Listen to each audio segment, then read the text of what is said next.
Bonjour les pirates et les licornes. Aujourd'hui, je vais vous lire La politesse de la collection Mes petits pourquoi de Milan.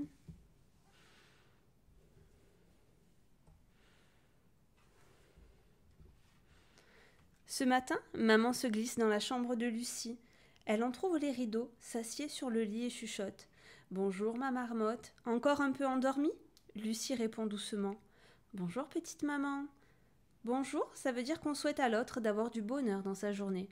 On se le répète chaque jour, la première fois qu'on se voit, le matin comme l'après-midi. Zut, plus de céréales pour le petit déjeuner. Et il ne reste que quelques gouttes de lait. Direction la boulangerie dans ce moment, en dévalant les escaliers. Lucie n'aime pas la boulangère, elle trouve qu'on dirait une vieille sorcière. Mais maman insiste pour que Lucie la salue. Quand on entre dans un magasin ou qu'on rencontre quelqu'un, on doit toujours dire bonjour. La politesse est un code qui s'applique avec tout le monde et tout le temps. Qu'on en ait envie ou pas, c'est comme ça. À l'école aussi, il faut être poli. Sofiane demande à Lucie le crayon vert pour finir de colorier sa rivière. Il dit s'il te plaît, et Lucie lui tend en souriant. Parfois, quelques mots suffisent pour donner envie aux autres de dire oui. C'est pour ça qu'on les appelle les mots magiques. Ils rendent les choses possibles, comme par magie. Pipi caca boudin, je fais des petits pétous assis sur tes genoux. Lucie fredonne à la récré pour faire rigoler. C'est réussi, Sarah et Adrien rient si fort que le maître pointe son nez dehors. Mais pas question pour Lucie de lui répéter sa chanson. Elle sait bien que certains mots ne se disent qu'entre copains. Et oui, on ne parle pas à tout le monde de la même façon. Avec les adultes, on fait plus attention.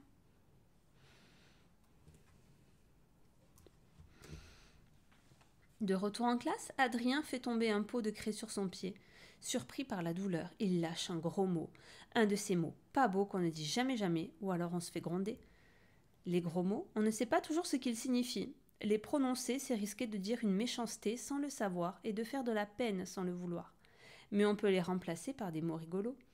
Ma mamie, elle dit « nom d'une pipe à ressort », confie Lucie à Adrien.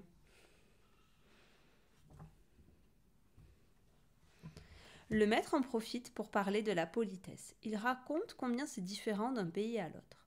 Au Japon, pour se dire bonjour, les gens se penchent un peu en avant. C'est comme quand on a salué au spectacle de fin d'année, lance Lucie. Les Inuits, ceux qui habitent tout au nord dans le froid, ont une drôle façon de montrer qu'ils ont aimé un repas. Ils font un prout, rien que ça.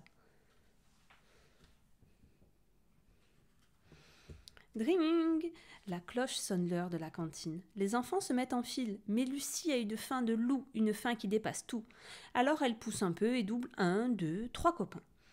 Pour bien vivre avec les autres, il faut attendre son tour. Sinon, c'est toujours les plus forts d'abord, explique Latsem. Lucie comprend. Elle non plus n'aime pas quand on lui passe devant. Alors, elle retourne dans le rang.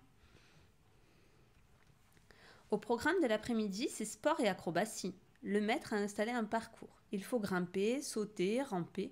Zut, en montant sur la poutre, Sarah fait tomber Lucie. Pardon, dit Sarah, en aidant Lucie à se relever. Si on fait mal à quelqu'un, il faut s'excuser, même quand on ne l'a pas fait exprès.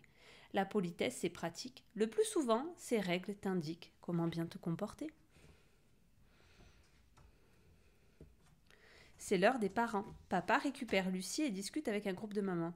Lucie s'impatiente, mais elle sait que c'est pas poli d'interrompre les grands. Alors Lucie fait une petite caresse sur le poignet de son papa.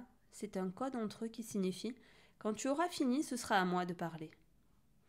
Pour discuter, il faut une personne qui parle et au moins une qui écoute. Couper la parole, c'est être deux à parler. Les mots se mélangent, les phrases s'en mêlent. Résultat, on ne se comprend pas.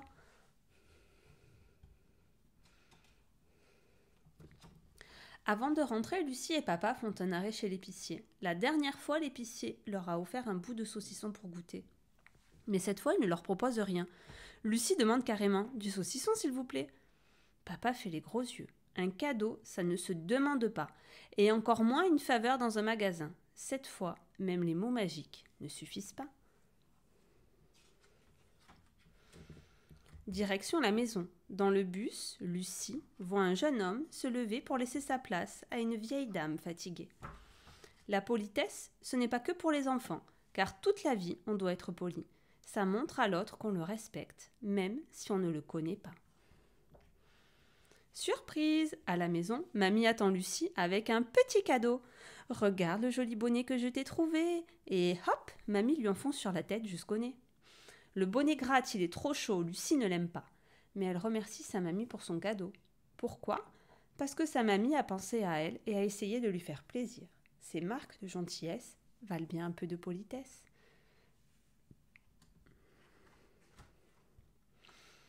Après le dîner, mamie rentre chez elle se coucher. Lucie lui envoie un bisou dans le vent.